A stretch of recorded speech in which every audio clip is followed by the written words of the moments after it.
In front of me here, I have a number of different potting soils. I have in total 7. I have a total of 7 different potting soils. Now, here's the thing. Some of these you've never used and typically are not used for seed starting at all, but I decided to because I can. And I'm kind of shocked with the results, to be totally honest. Some of this I was not expecting. So let's dig into the who, what, where, when, and why of what's going on. So before we get into the really cool stuff, let's first discuss the Jiffy pods. I did 3 types of Jiffy pods.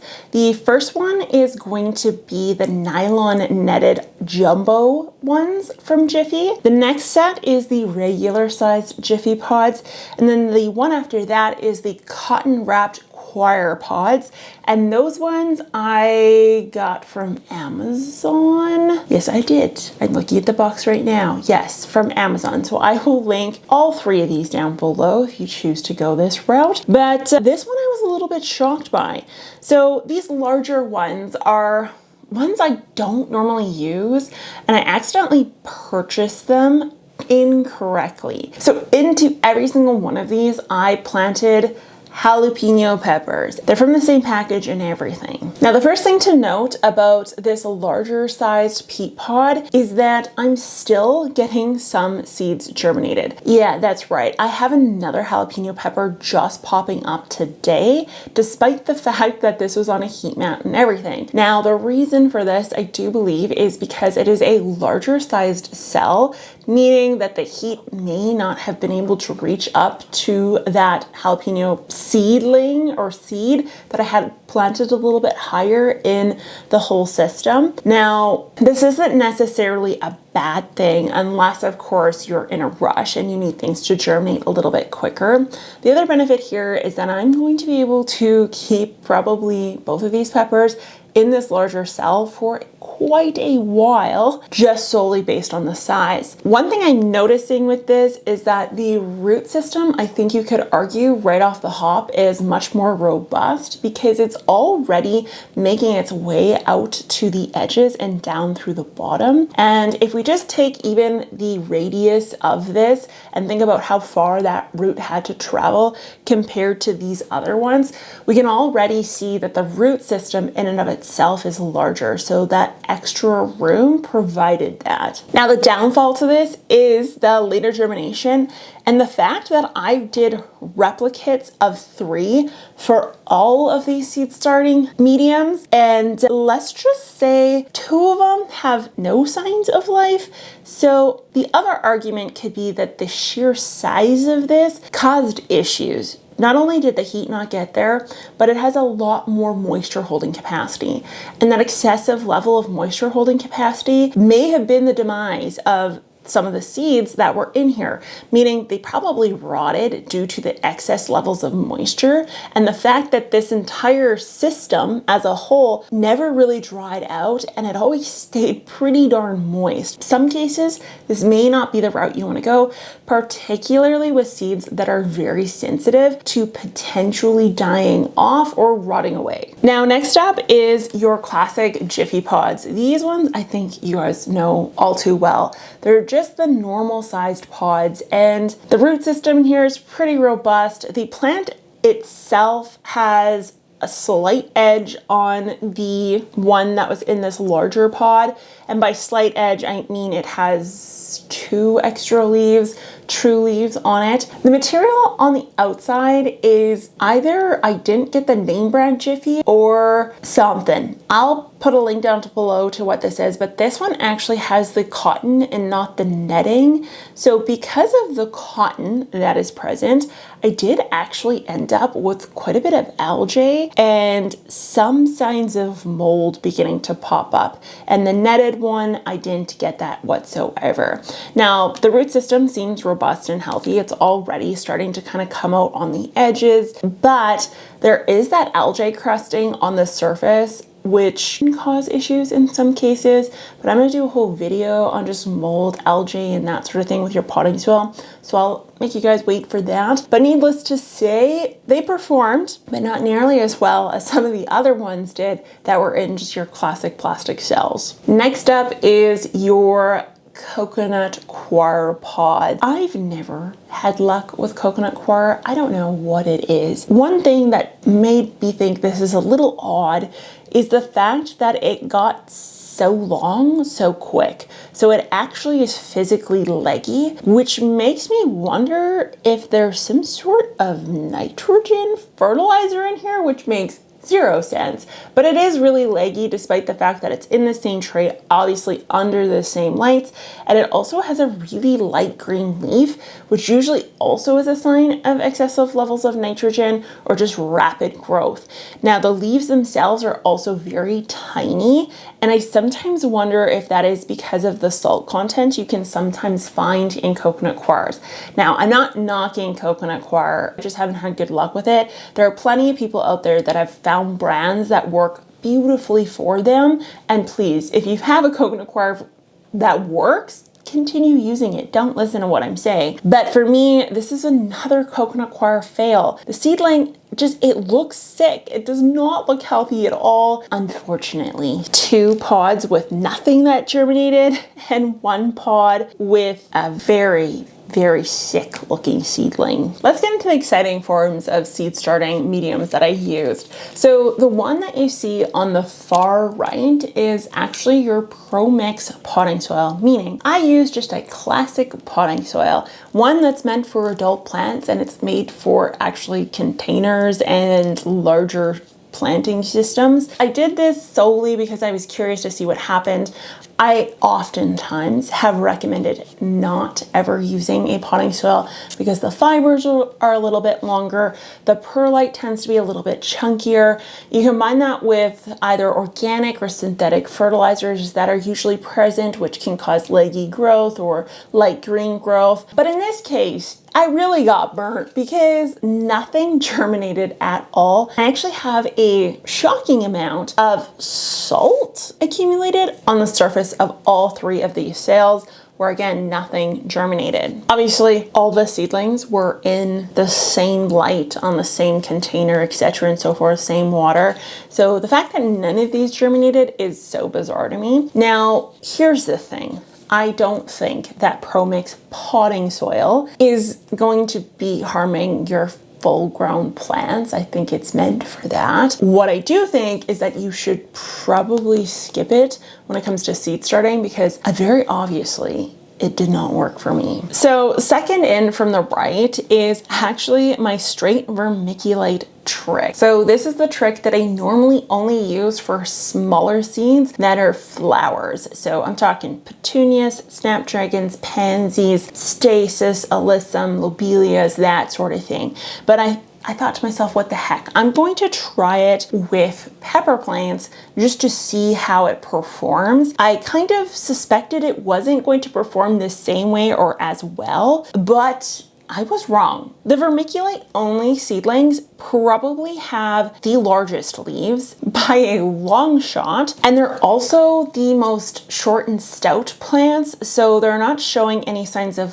legginess or overgrowth, which is also really nice because more compact plants are always better. The only thing I'm starting to run into, and I only ran into this starting literally 3 days ago, is there's very obviously a phosphorus deficiency developing, which is to be expected because vermiculite is inert. There's definitely zero fertilizer, there is no nutrients, and I'm literally using tap water, which again has nothing in it, which means I need to pot up or transplant these guys. That is to be expected. I left them in there for too long. That is my bad. But overall, the plants look healthy. So now I'm thinking to myself, should I be starting everything in vermiculite?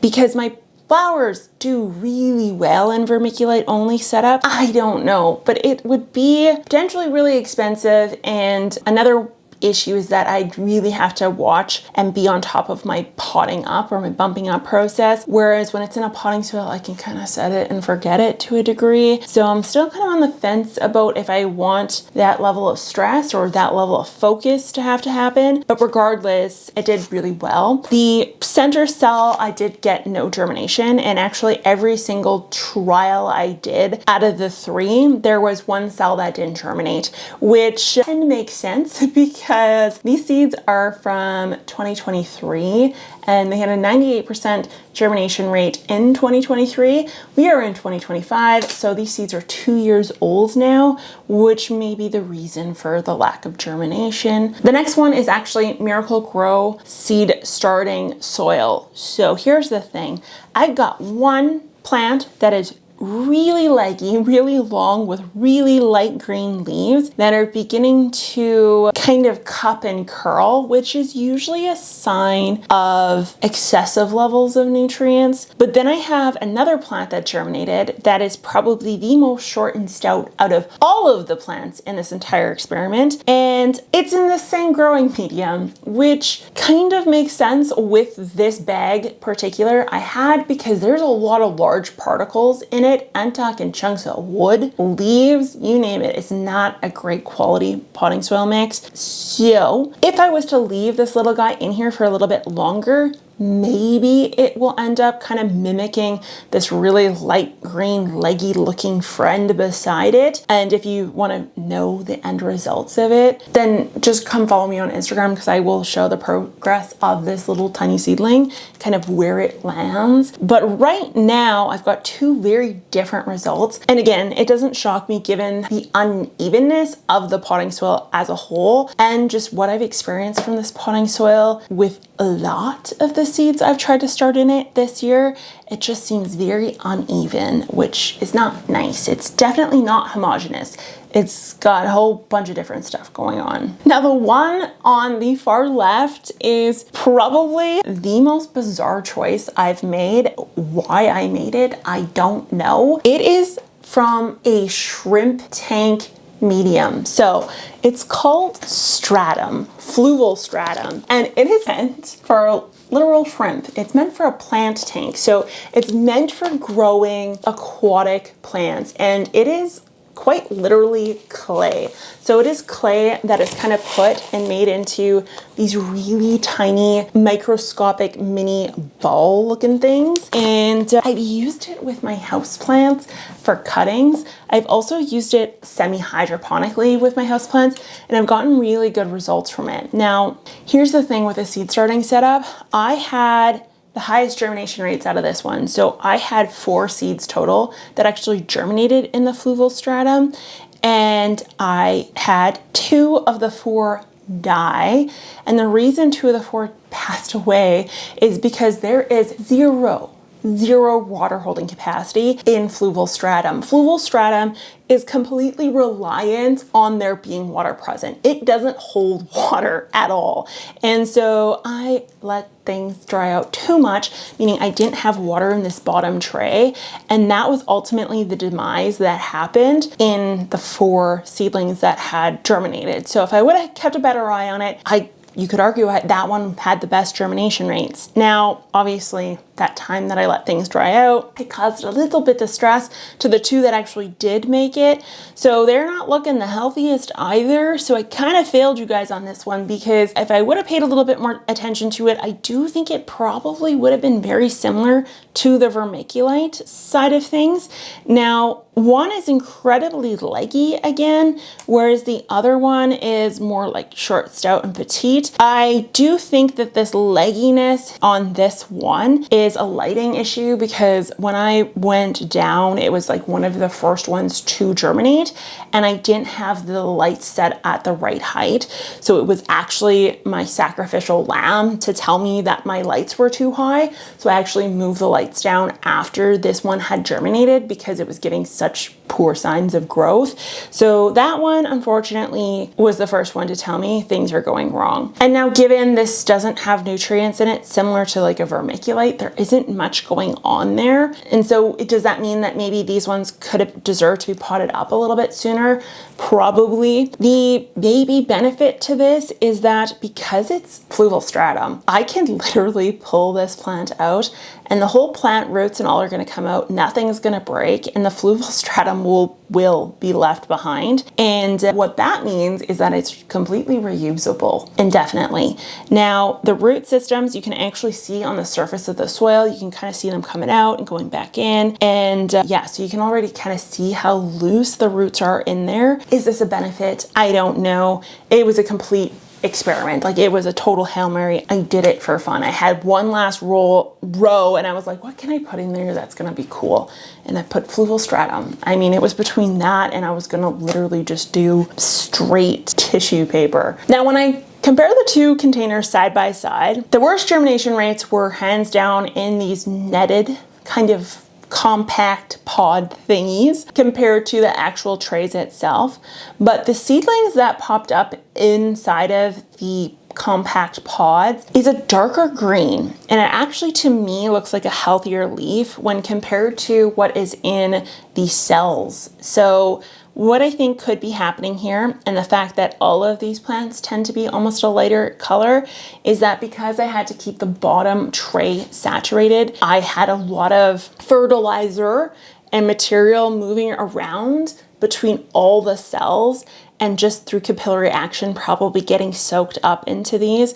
So I think that probably the Promix on the far right is what caused some of the problems and making all of these a super light green color. So do with that information what you will.